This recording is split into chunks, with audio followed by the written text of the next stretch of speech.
vale a pena, na sua opinião, investir no Banco do Brasil agora? Olha, eu tô aguardando um pouquinho também, de novo, uma questão de preço, né? A gente, quando vai ficando cada vez mais velhaco de mercado, cada vez mais quilometragem rodada, você vai ficando mais chato, mais exigente. E você vai caindo em alguns vícios, que inclusive pode ser um vício perigoso até para quem tá iniciando, que é você ficar ancorado em determinados preços, né? Então, a gente fala muito de preço teto lá no AGF, e a nossa preocupação é, de novo, não é pegar o fundo. Muitas vezes a gente pega a faca caindo, porque a nossa preocupação é o teto. É o máximo que eu posso pagar por uma posição. Por quê? Eu penso sempre em margem de segurança. Do preço teto para baixo, se cair, poxa, para mim é bom, porque eu compro mais ações, maior quantidade de ações, mais dividendos no futuro. Consequentemente, se eu estou comprando barato, maior o meu upside lá na frente, se eu tiver paciência e disciplina, tá? Mas, de novo, tudo é uma questão de preço e o quanto você está confortável com a sua margem de segurança. O preço teto de Banco do Brasil hoje é alto justamente por essa mudança de payout, né? Hoje o banco está de igual para igual com outros players privados e consegue hoje pagar um dividendo generoso com 40% de payout, podendo aumentar no ano que vem.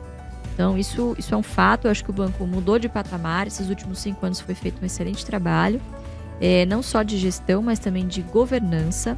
Então, hoje, os principais cabeças-chave, as pessoas-chaves, né, que sentam lá nas vice-presidências, diretorias, são pessoas de carreira no banco. Então, entendem muito bem os mecanismos, são vários comitês, são várias instâncias de governança até que se chegue no conselho de administração, que aí sim é onde terão algumas peças provavelmente indicar o presidente do conselho de administração e o CEO, que muito provavelmente serão indicados aí, será provavelmente algum indicado político aí. Mas eu não acho que isso afete 100% não a governança da companhia, que está muito mais fortalecida.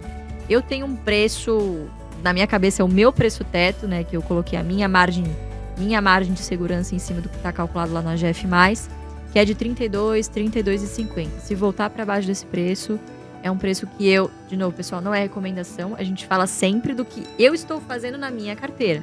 Cabe aí a avaliação individual de cada um, mas olhando múltiplos e olhando hoje os indicadores do banco, né? Um banco está super saudável, está descontado sim, mas eu gostaria de pegar ali nos 32,50.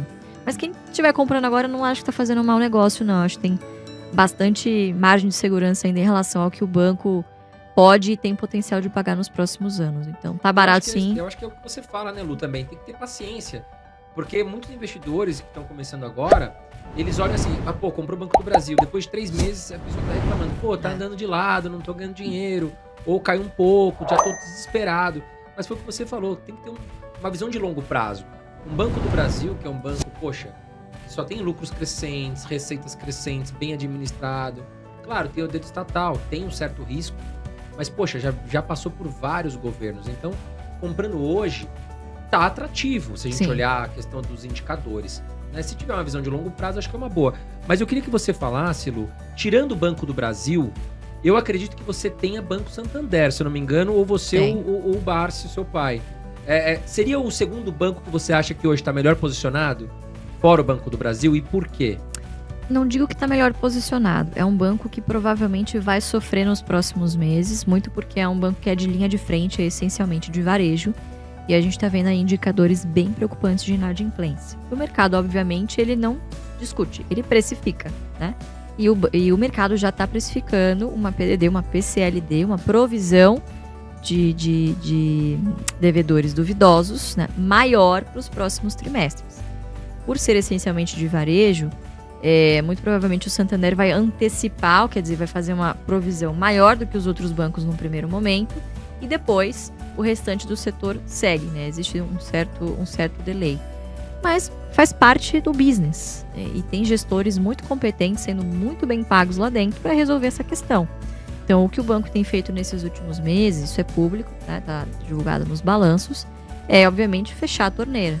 Eu não vou hoje emprestar para qualquer perfil de crédito, né? O que eu vou olhar? Eu vou olhar para os meus clientes, que a gente chama de share of wallet. Então, eu vou tentar vender para minha base de clientes, vou tentar aumentar a gama de produtos que eu ofereço para eles e rentabilizar um cliente que eu já sei o comportamento, já sei o perfil de risco e já sei quais são os meus riscos dele ficar inadimplente ou não.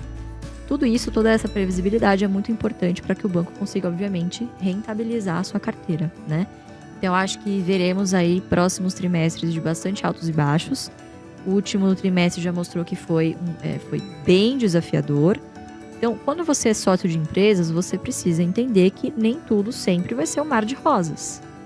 Por outro lado, você precisa entender que são nesses momentos em que o mercado penaliza essas boas empresas, pode ter boa justificativa ou não, é que você, sendo sócio, você aproveita para comprar um pouquinho mais, porque o seu horizonte em que você espera receber uma rentabilidade, ele é maior do que o próximo trimestre ou o trimestre seguinte. Ele é de longo prazo, né? Então, acho que tudo que eu vou falar aqui é muito repetitivo, mas é porque a verdade é uma só. Se você quer ser um investidor que ganhe com dividendos, o nome do jogo é quantidade de ações. Quando você interioriza isso e você entende que quanto mais ações você tiver, mais dividendos você recebe, maior o seu upside no futuro, você começa a pensar o contrário. Você torce para que o mercado penalize as suas ações. Isso vai ter um preço no curto prazo, obviamente, no seu patrimônio que vai oscilar. Mas mirando o longo prazo, sabendo, obviamente, né, que são boas empresas, com bons gestores, que estão pensando no negócio e que pretendem resolver o negócio, então você tem boas chances aí de fazer um bom negócio no futuro. Mas, de novo, você vai ter que abdicar de outras oportunidades que você vai olhar ao seu redor. Você vai ter que ficar chupando o dedo, né? Então, Sim. Você tem o perfil de risco necessário para isso? É justamente em momentos como esse que a gente está vivendo, que a gente vê que a maioria não tem. E tá tudo bem. São nestes momentos que você descobre o seu real perfil de investidor. Muita gente se considerava extremamente arrojado com taxa de juros a 2%. É fácil você ser arrojado com taxa de juros a 2%. Agora, você ser arrojado com uma taxa de juros dessa que a gente está enxergando é um jogo um pouquinho... Não é para amador, né? Não é para amador. Pode até ser para amador, né? Os amadores, como chamam os sardinhas, os pessoas físicas, têm muitas vantagens. A principal vantagem das pessoas físicas é justamente ser o seu próprio gestor. Mas, infelizmente, o fato do brasileiro não ter essa cultura de investimento, e acho que também estrutural do nosso país, né? Cultural mesmo, de não conseguir ter uma previsibilidade do que vai ser o longo prazo, é extremamente prejudicial. Então, ele tem que ficar mudando de ideia e recalibrando a sua estratégia a cada 1 ano, 2 anos, ele muda de ideia. Não tem ninguém que consiga uma boa rentabilidade com isso. Você precisa escolher o seu caminho e seguir. Se você se sente mais confortável... Cara, se você não dorme, tem os seus recursos na bolsa, não é pra você. Tá tudo bem. Vai pra renda fixa. Você vai pra investe, mas mais confortável, né? Um investimento que corre menos risco, e em né? que você tenha mais chances de ter resultado.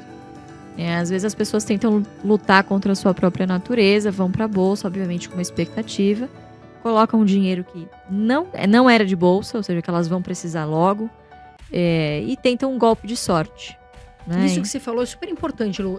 A gente fala várias vezes aqui, mas a gente vai continuar falando várias vezes. Por quê? Reserva de emergência. Exatamente. Muitas pessoas se viram numa situação muito delicada, né? Na pandemia ou pós-pandemia, e elas estavam totalmente sem reserva de emergência. Então, assim, muitas pessoas falam assim pra mim: Carol, eu vou investir na bolsa, né? Eu vou colocar na renda variável. A primeira pergunta que eu faço é: mas você tem a sua reserva de emergência? Você tem você tem ali o equilíbrio se precisar? Porque a gente vê muito isso, né, André? Infelizmente, as pessoas pegam todo o dinheiro que elas têm. A gente luta muito, eu, você, André, enfim, outras pessoas, para que você invista sabendo assim, ó, esse dinheiro, se der um problema, eu tenho aqui pros meus filhos, eu tenho, né, pra mim. Cuidado, pessoal. A gente fala muito de reserva de emergência, porque o brasileiro tá começando, muitos brasileiros estão começando. A bolsa é sim para todo mundo, não é só para milionário. A gente vê boas empresas hoje, você investe com R$50, é bom pra gente começar, né, a pôr o pé ali, começar a investir, mas calma, com cuidado, com segurança, né, sem pegar a reserva de emergência, né?